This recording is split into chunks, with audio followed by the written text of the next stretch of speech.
घर में बुलाया, जहाँ उसका बेटा बेटी वीडियो गेम खेलने में बिजी थे। थियो इन वीडियो गेम्स को देखकर बहुत इम्प्रेस हो गया और एलिना के बेटे जेन के साथ खेलने लगा। ऑस्कर को वो लिस्ट डिक्शनरी में मिल गई तो उसने थियो से कहा कि अब घर चलने का वक्त हो गया है। लेकिन थियो को वीडियो गेम खेलने में इतना मजा आ रहा था तो एलिना ने कहा कि थोड़ी देर खेलने दो इसे, मैं इसे खुद तुम्हारे घर छोड़ने आ जाऊंगी। लेकिन खेलते हुए एलिना के बच्चों ने थियो का मजाक उड़ाना शुरू कर दिया, क्योंकि उसे आज के वीडियो गेम्स का कोई आइडिया ही नहीं था। ये लोग तो टाइम भी एलेक्सा से पूछते हैं।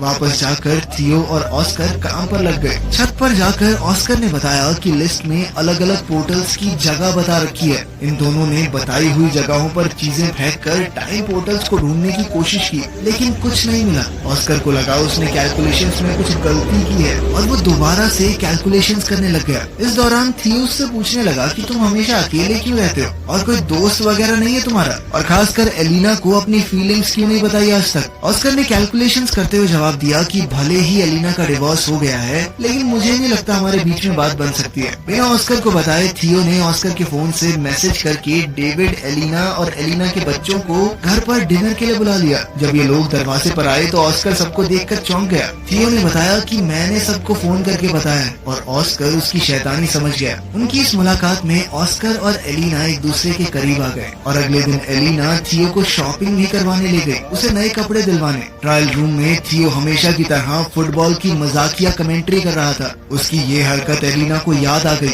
और वो पहचान गई कि ऑस्कर का छोटा भाई थियो है। उसने थियो को गले लगाया और पूछा कि इतने साल गायब होने के बाद भी तुम्हारी उम्र क्यों नहीं बढ़ी। थियो ने बताया कि मैं एक टाइम पोर्टल में कूद गया था, जिसकी मदद से वो सीधा 1990 से यहाँ पहुँच गया 2022 में। एलिना को विश्वास तो नहीं हो रहा था, लेकिन उसके सामने जीता जागता सबूत था। एलिना ने कंफर्म करने के लिए ऑस्कर से पूछा। ऑस्कर ने पत्थर को छत से नीचे फेंका और इस बार पत्थर उछलकर ऊपर आ गया, जिससे पता चला कि टाइम पोर्टल वहाँ है। ऑस्कर ने समझाया कि टाइम पोर्टल 3 तरह के होते हैं। पहली तरह के पोर्टल से सीधा ट्रैवल किया जा सकता है, एक समय से दूसरे समय में। दूसरी जगह का पोर्टल पता नहीं आपको कहाँ ले जाकर पटक दे। और तीसरी तरह का पोर्टल बहुत खतरनाक होता है, क्योंकि वहाँ से बाहर नहीं निकला जा सकता। थियो पहली तरह के पोर्टल का इस्तेमाल करके 2022 में पहुँचा है और अब उन्हें सही पोर्टल ढूंढना होगा जिससे थियो को वापस 1990 में भेजा जा सके। अब इन लोगों ने रोजाना रिसर्च करना शुरू कर दिया और एलिना का रोज वहाँ आना ऑस्कर को अच्छा लगने लगा। वो अकेले में खुशी से नाचने लगा। अब दोनों ने मिलकर सही पोर्टल ढूंढना शुरू किया। एलिना थियो को वापस 1990 में भेजकर कुछ ज्यादा खुश नहीं थी, क्योंकि बीते हुए कल को बदलने से शायद उनका फ्यूचर भी बदल जाए। हो सकता है उसके बच्चे कभी पैदा ही ना हो।